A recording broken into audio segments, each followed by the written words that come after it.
Eh bien William, on risque de vous étonner. Diététiquement parlant, le fromage n'est pas mauvais pour la santé en soi. Premier rôle pour le système nerveux, tout simplement, il agit comme un calmant. En fait, si vous êtes carencé en magnésium, vous aurez tendance à avoir une espèce de surexcitation nerveuse, culpabilité, souvent. J'espère pas tout le temps, mais ce que je veux moi aujourd'hui, c'est vous apprendre à manger pour être heureux sur le long terme, pour que ça vous apporte de la bonne humeur sur le long terme. Et les oreilles. Mais oui, mais on voyait ça tout de suite. Mon oreille, vous voyez un champignon, n'est-ce pas? Bon. Tout de suite. Un champignon de Paris. Surtout de Paris. Pas une girole. Oui, c'est pas pareil, effectivement. Sinon, j'aurais une drôle d'oreille. Le champignon, c'est riche en vitamine D. D'ailleurs, c'est l'un des seuls végétaux qui contient de la vitamine D. Bonjour, c'est Sandra Ferreira, diététicienne nutritionniste et chroniqueuse sur School TV. Puisque Pâques arrive aujourd'hui, je vais forcément vous parler de recettes de Pâques. Attention, oui, je suis diététicienne nutritionniste, mais non, je ne vais pas vous parler de recettes allégées parce que là, le but aujourd'hui, c'est de faire des choses gourmandes. Je le dis toujours, l'équilibre, c'est global. Et les enfants adorent ça cuisiner avec vous, alors c'est parti. On va dire à peu près un tiers de la pizza avec une bonne salade à côté. Une fois par semaine.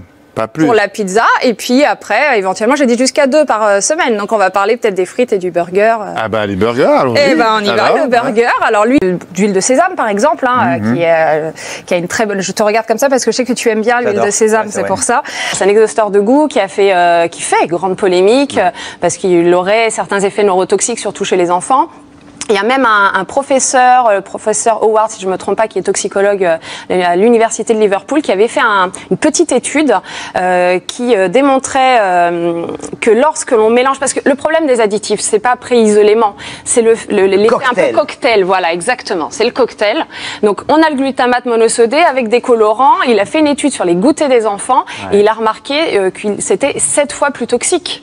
Et quand c'est bon pour le microbiote, ça veut dire que c'est bon pour votre système immunitaire. C'est bon, notamment d'ailleurs pour les allergies, c'est bon pour votre système hormonal et c'est bon aussi pour votre système nerveux. Mais je vais démonter des idées reçues. Allons-y alors.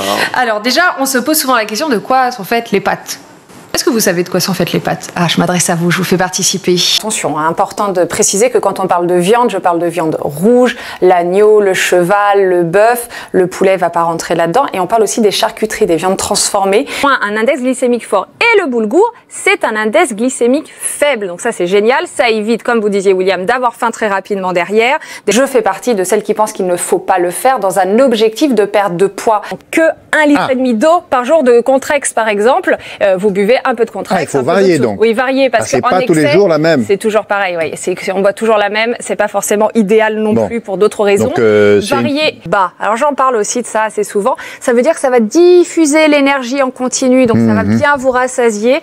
Je le préconise pas spécialement. Voilà, moi je fais partie des diététiciennes nutritionnistes qui n'aiment pas qu'on soit dans des choses trop restrictives. Par contre, ça ne fait pas de mal de ramener des jus verts ou des potages après les fêtes pour soulager l'organisme.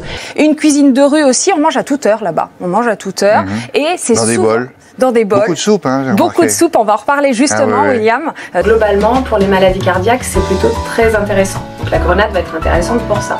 Parce que heureusement, notre corps est bien fait, notre foie permet déjà de détoxifier naturellement l'organisme. Alors c'est cuit, le légume va perdre de son eau, des petits champignons qu'on rajoute, alors parce que c'est pas un légume, mais ça contient beaucoup d'eau, des petits champignons, des petits radis, des petits concombres, on mélange tout ça, une petite vinaigrette et c'est bon. Et donc mélangez-la avec de l'huile de lin. Pas de raisin, l'huile de lin, c'est parfait là. Sur votre poisson, vous avez ce qu'il faut en oméga. Donc ça, c'est pour les poissons gras.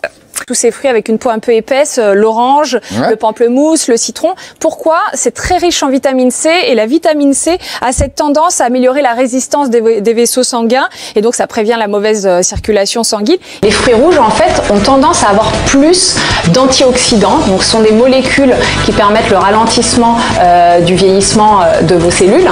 Alors c'est surtout pour mettre au repos l'intestin. C'est ce qui va être le plus essentiel. Alors dans notre jargon à nous diététiciens, on parle du régime sans résidus. Le but étant d'éviter de créer des selles, de vraiment mettre au repos cet intestin. Alors quel poisson? Alors 2 à 3 fois par semaine, du thon, du saumon, du maquereau, sardine, du maquereau peut-être aussi. Ah c'est pas mal ça. Ah, c'est pas mal. Je voudrais bien, donnez-moi une petite boîte d'Emmanuel s'il vous plaît. Ah ben oui, 2 macarons pour la dame. Il a une bonne mémoire paraît-il. C'est bien. Donc du maquereau, voilà. Et aussi des sardines. Alors pourquoi des sardines?